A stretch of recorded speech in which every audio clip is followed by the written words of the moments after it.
Hi, everyone. Welcome to the Shallow End. I'm Dave. Thanks for being here. You might have a question.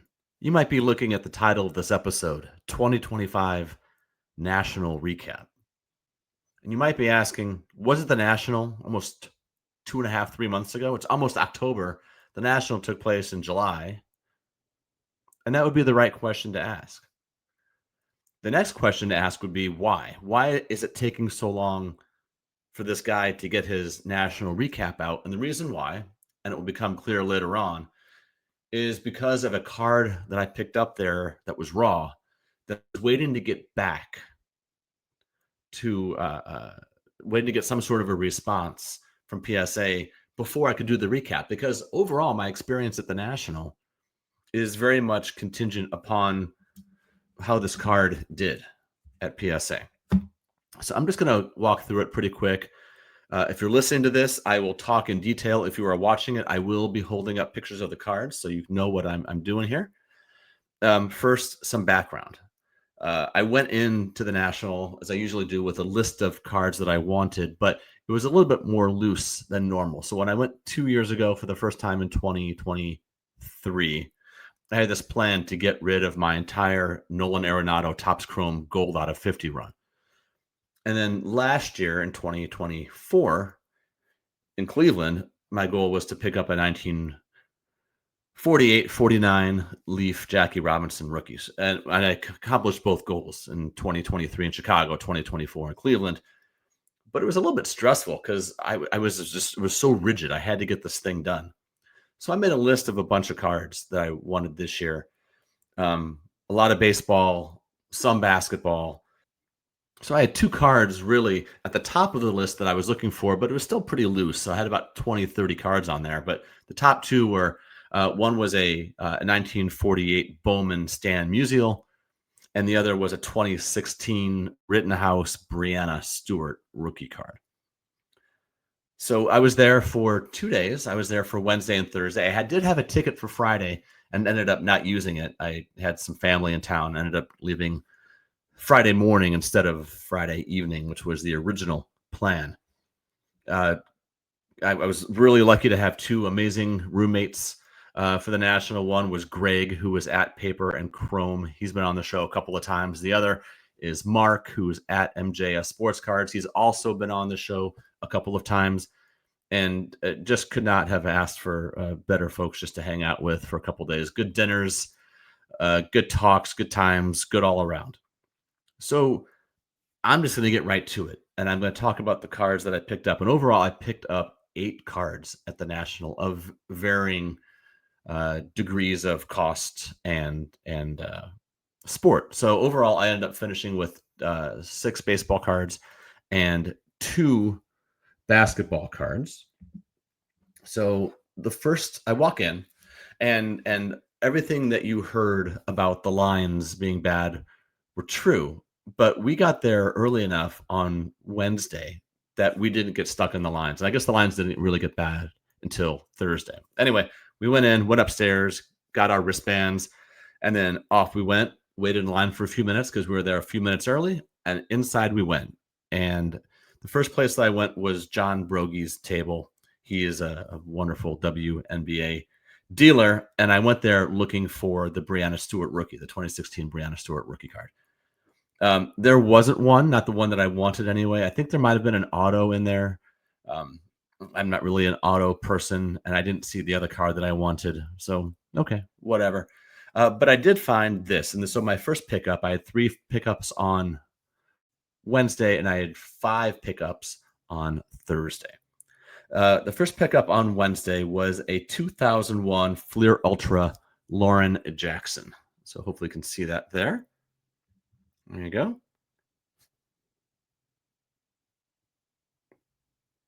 And Lauren Jackson is a 3-time WNBA MVP, multiple time champion. And I really feel like she is the player most forgotten to time, even though the WNBA has only been around for 29 years or so. She's one of just 2 or 3 people who have won 3 MVPs, and she won them like 9 years apart between the first and the third one. She's just fantastic. And so One of the things that I'm trying to add to my basketball collection are multiple time MVP winners from the WNBA. And so I was really excited to see this in John's case. So from there, I was just kind of wandering around and I was really looking for my 48 Bowman Stan Musial. And I wasn't seeing, I was seeing some, but they were either not attractive to my eye in the way that I wanted to be, or they were too expensive. So I was kind of wandering around and I ended up just kind of going through some value boxes and talking to some people who I was able to see, which was really wonderful. And as I'm going through the value box, one thing that I came across, I'm going to take it here out of the top loader. When I came up here was a 2007 Bowman Heritage Black Parallel out of 52 of Jim Edmonds. So I'm a Cardinals fan. I love this set. I didn't know I loved this set. I had seen a guy named Bill. He used to be Ephus Pitch, and now he does the Hobby Sentinel. But he posted one of these cards a few months before. I'm like, oh, that's gorgeous. And I started looking for an Albert Pujols version, but one had not sold in more than a decade or something like that. So whatever. But as I'm going through this value box, this was in there for, it was something like, I can't fully remember. I think it was like $10 or $15. And anyway, I think I offered 10 for it and it got accepted. So this was a great, fun little pickup here. What a great parallel. Bowman Heritage was not around for very long. You know, Topps Heritage can draw on 70 plus years of cards and counting.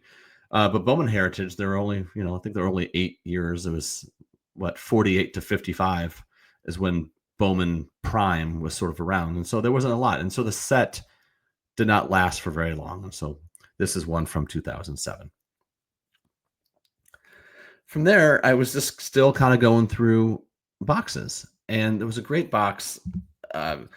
It was a vintage dealer. They had mostly vintage, but some modern as well. But they had a value, and I'll put value in quotes, value box of $25.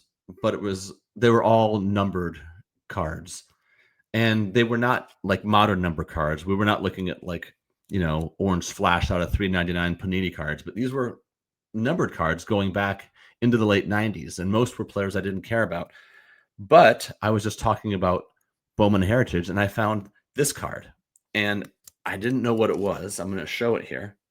It's Chris Carpenter, and I collect Chris Carpenter, a Cy Young winner for the St. Louis Cardinals, and I see it. And this is, of course, modeled after the 1955 Bowman set with the TV around it.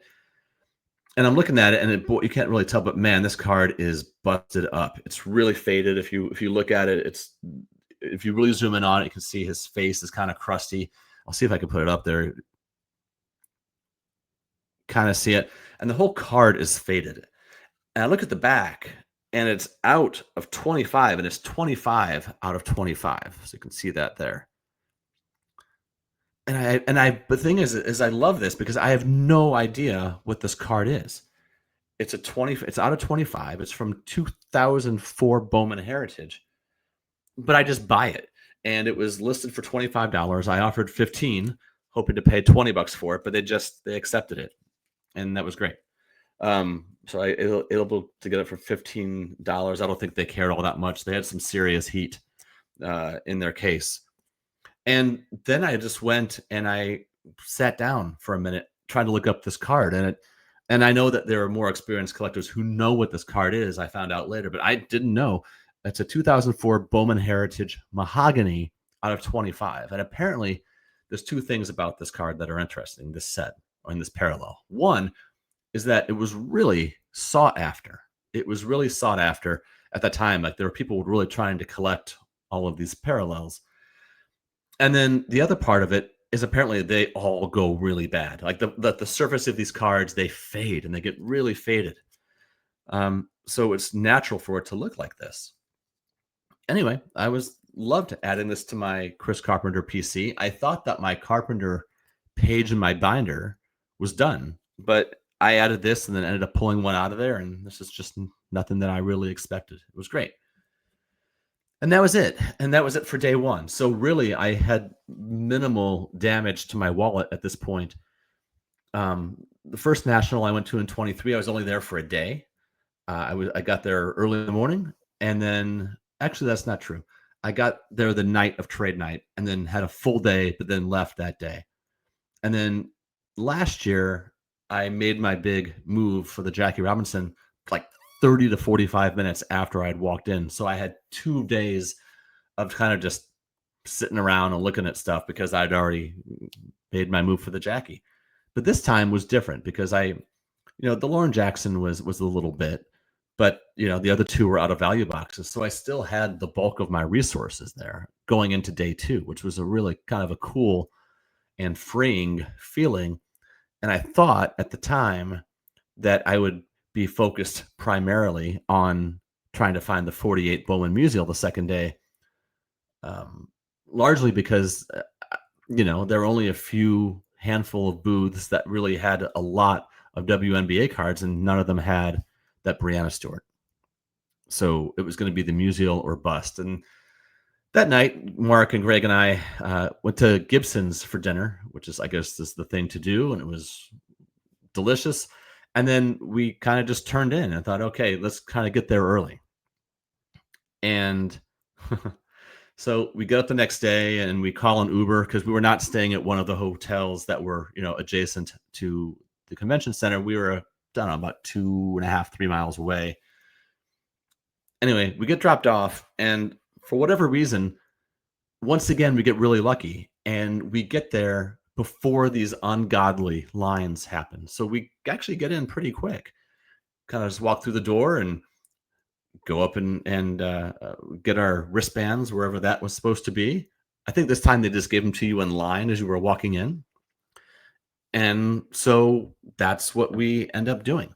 Now, doors opened at 10 because we did not have VIP tickets.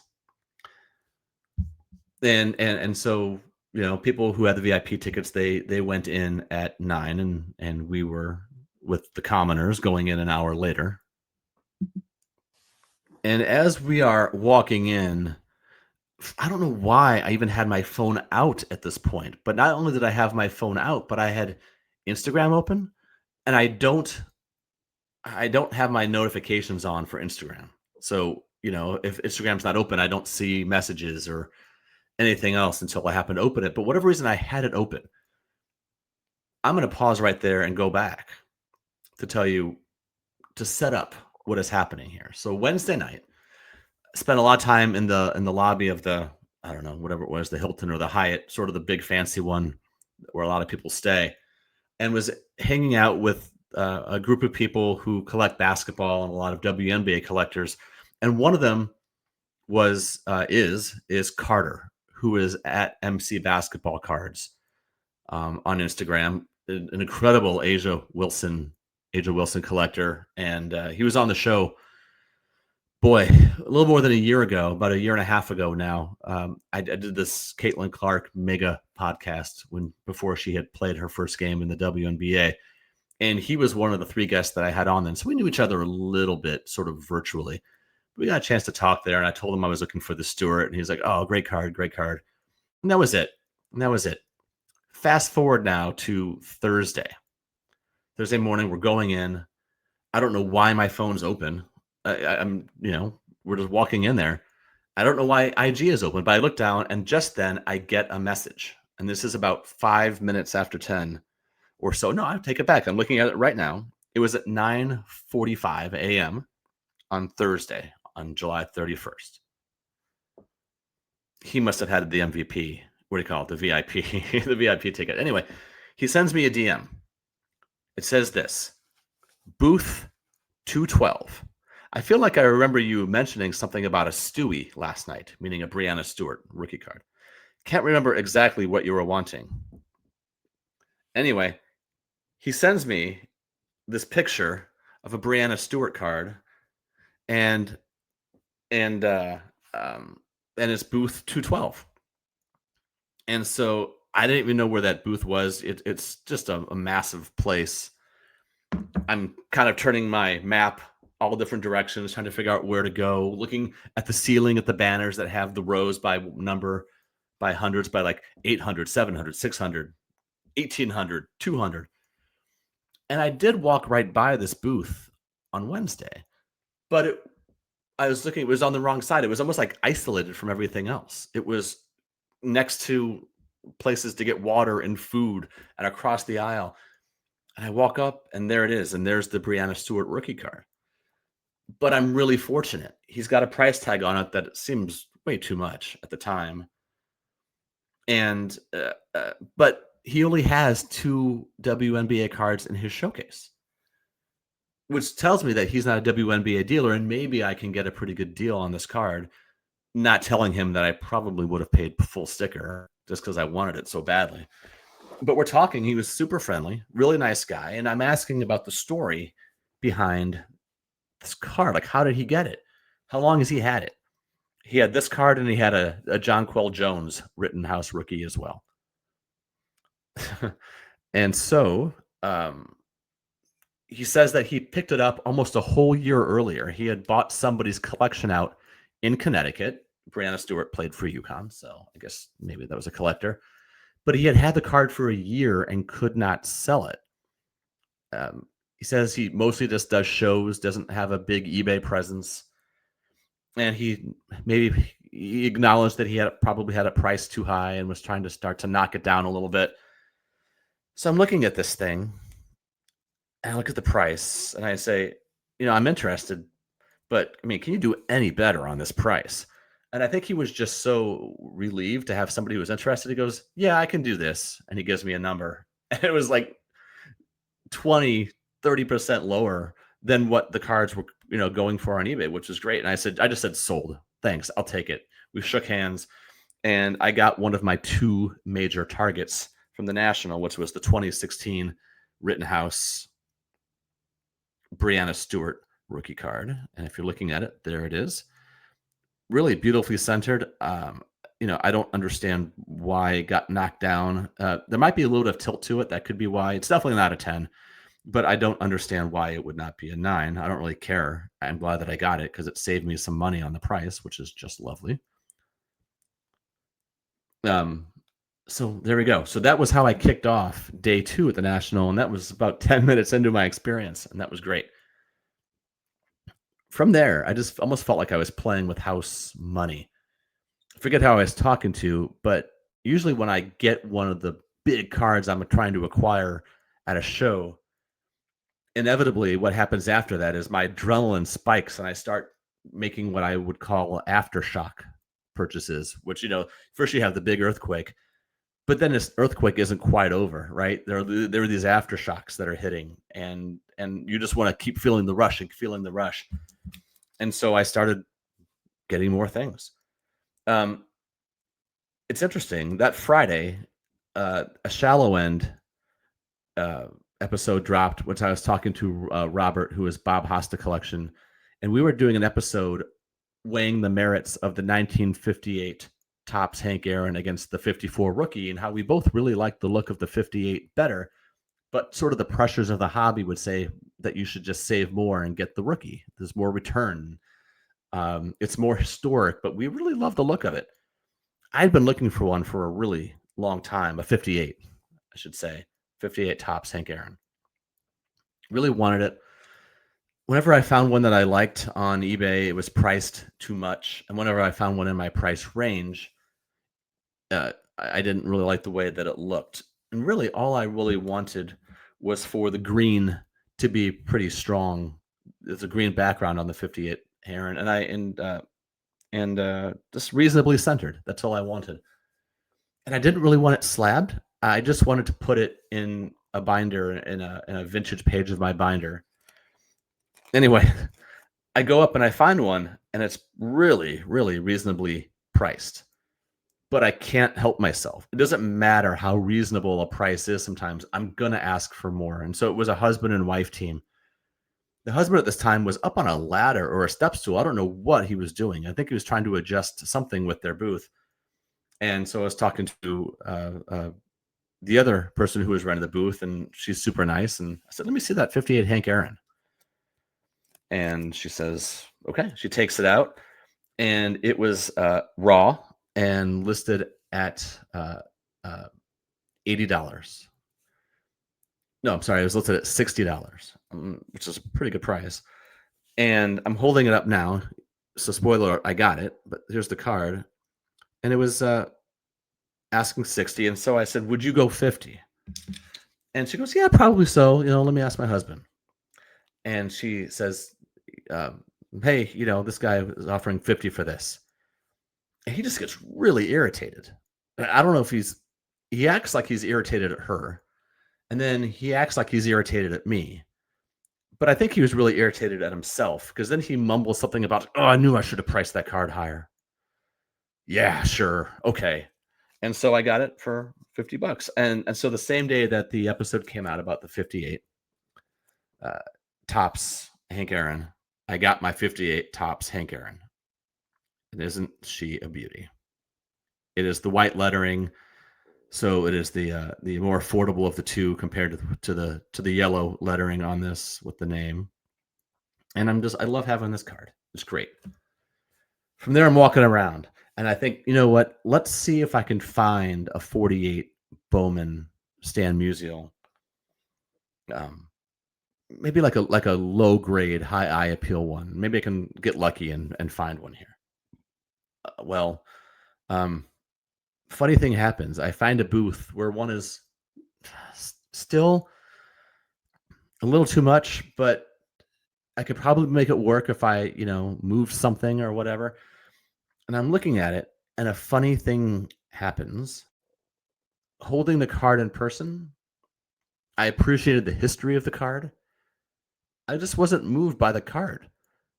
And I just couldn't get my head around adding this card to my collection at the prices that people are currently asking. I think that Stan Musial is having a moment right now in the vintage community where he's starting to catch up to his contemporaries,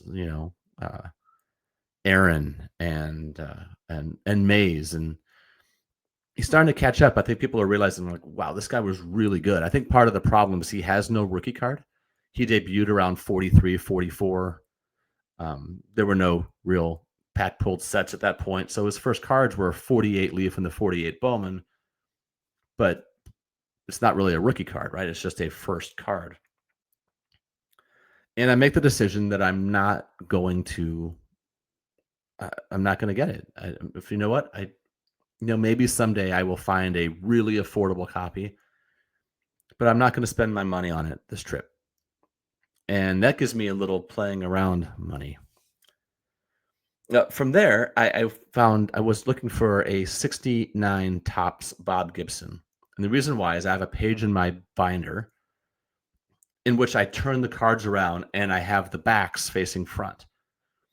And I do this for cards in which there are statistical anomalies on the back or record-breaking statistical pieces. So if you know baseball, you know that in 1968, the year of the pitcher, Bob Gibson finished with a 1.12 ERA that year.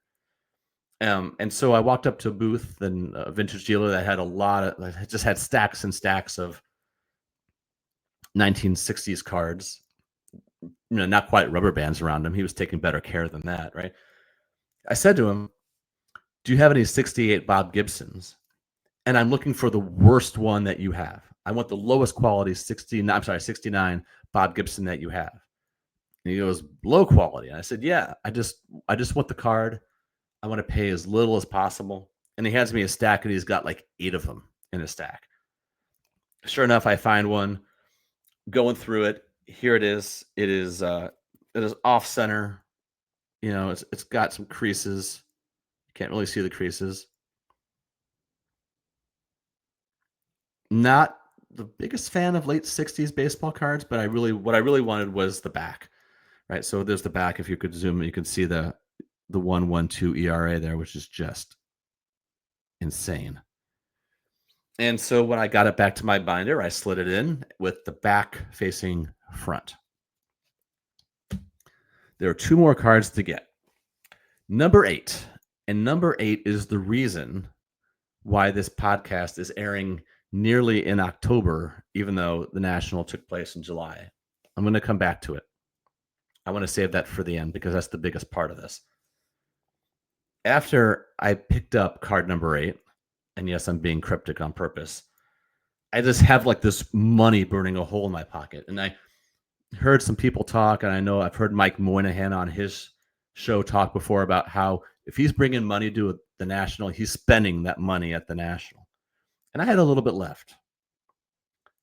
When I went home in 2020 during COVID to visit my dad, just to see how he was doing, he was kind of lonely, lives by himself, couldn't really go out many places. I ended up bringing my tens of thousands of baseball cards back.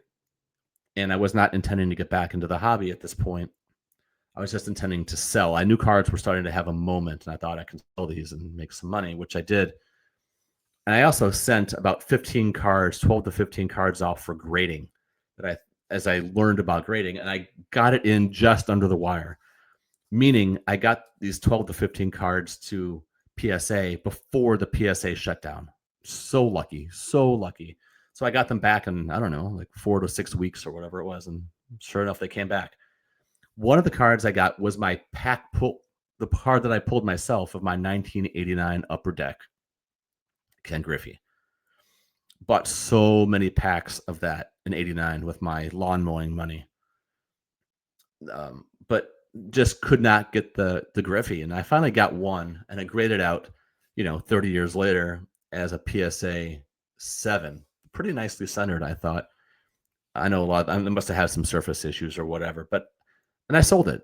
And I wouldn't exactly call it a regret, but I kind of wish that I had my own pack pulled Griffey. But I also felt like, all collections need to have an 89 Upper Deck Ken Griffey Jr. But I was putting it off. I'm putting it off for 5 years because that card is so readily available. But I walked by one that looked nice. And so my last purchase at the National in Chicago was this 89 Upper Deck Ken Griffey Jr. and a PSA 9. It's in the old slab with the barcode with the 0 in front of the cert number, and it looks great. It's beautifully centered. The hologram on the back is exactly what you want it to be as well. And I just love having this card back in my collection. Okay, now let us get to card number 8. As I'm walking around, show is going to be coming to a close here in about an hour or so. I didn't have the Griffey yet. That was the 9th and final purchase. 8th, 9th, whatever number. But I'm walking around, and I look into this vintage showcase. And what I see back there, like almost buried, looks to be a 54 Topps Hank Aaron rookie. And it's not slabbed. And I can kind of make out the price. And it is by a factor of I don't know what, by far the cheapest Hank Aaron that I've ever seen at a show. It's listed for 3 figures, but well below 1,000. And I'm like, can I see that? I'm like, is that what I think it is? And the dealer goes, yeah, you can look at it. It's just totally, tons of paper loss on the back. And he takes it out and kind of just flips it at me. But the front looks decent. And this is what the front looks like. If you are watching, I'm trying to get it out. Okay. So there's that. If you're watching this, I'm sorry, if you're listening to this, I'm all over the place today. If you're listening to this, it is a beautifully centered Hank Aaron rookie. There is a very light, hard to see crease near his forehead. You can kind of make it out, but the color of the orange is just vibrant. The corners are good enough. And it looks to me that if the back was in decent shape, and I'll show what the back looks like in just a minute. But if the back is in decent shape, this card is probably a 2.5. And I'm really, really intrigued. And now let me show you the back. So if you're listening to this, there is significant, and I mean significant paper loss on the back, and not just a thin piece here and there. It is thick. It's almost like half the density of the card on the top 1/5 of the card is just gone. So whatever kid owned this card in the 1950s had this sucker glued hard into a scrapbook or something. And I like the story, but it starts to explain why it's not graded. And I said, "What is the story with this card?" He says, "I'm consigning this from my brother-in-law's friend," or something like that. Like that was the story. Like he was just like the brother-in-law said, "Hey, I've got this guy who's trying to sell some vintage cards. Can you help him out?" And he said, "Sure." And this is one of the cards in there. Now, there's another wrinkle to this. And that wrinkle is this. I'm going to hold this up. He says he's being really forthcoming. And he says, I tried to have this graded at SGC for him, but they wouldn't even take it. And what I'm holding up now is I'm holding up the label from SGC in which he tried to have it graded, and it says no, like no, they won't grade it. Reason why is too fragile to holder. So you can see, if you're watching, you can see that there. It says no, too fragile to holder. And I did not know that that was an actual category for why SGC or any grading company really, for why they would not grade it. So I'm sitting there, I'm going back and forth, like I'm never going to get into an actual Hank Aaron high quality one because it would take me a long time to save up for it. Plus, I don't really want to pay that much for a card that is so readily available, but it's Hank Aaron. How can you not want this card? And he has this price on it. And I said, will you take this instead? And here's my offer. I'm offering this. He goes, I can't go that low. I had my mind set on getting X amount, but I'll meet you at this number. And before I gave myself time to overthink it, maybe I should have, I said, yes, let's do it. And so for the first time I had a Hank Aaron rookie card. But I also had this weird feeling in my stomach, like, man, I just bought this card raw. It'll be amazing in a binder. But what if, a million years from now, my kids are trying to sell it and then what, right? Would it even be viewed as being real? I don't know. So I decide on the way home, on the drive home, that I'm going to send it off to PSA and just request the authentic grade on it. That's all I wanted, just the authentic. I don't think this card would even get a 1, to be honest. I think that would be too high because of the back of the card. But I tried to go for it. I tried to get the 1. That's why I was waiting so long to do this recap, because my national experience was not complete until I got this card back. And so earlier this week, I finally got the card back. And I was in a good mood because, when the grade popped, they authenticated it. And there you go. And so now if you see this, I have this just a beautiful 1954 Topps Hank Aaron rookie with a gorgeous front, centered, vibrant. The crease, you have to squint to even see it and turn it to the right angle. And then in the back, there's a paper loss. But it's not authentic altered. It's nothing like that. It wasn't too fragile to holder. I got the authentic on it. And now I kind of love it. It's the cards that you don't expect. It's the cards that sneak up on you that sometimes become, the ones that you're most fond of. And I love now being able to pair this with my small handful of vintage cards, my Jackie Robinson Leaf rookie, my 54 Red Heart Stan Musial. I don't know if this card will be in my collection forever. At some point, if I want something more and I need to move something, this is one I would certainly consider. But I love the story behind it. I love that it worked out. And just being able to gaze at this is not a card I ever thought that I would own. And here it is. So there you go. That is my 2025 national recap. I appreciate you turning in to the Shallow End, and I will talk to you all again soon. Take care.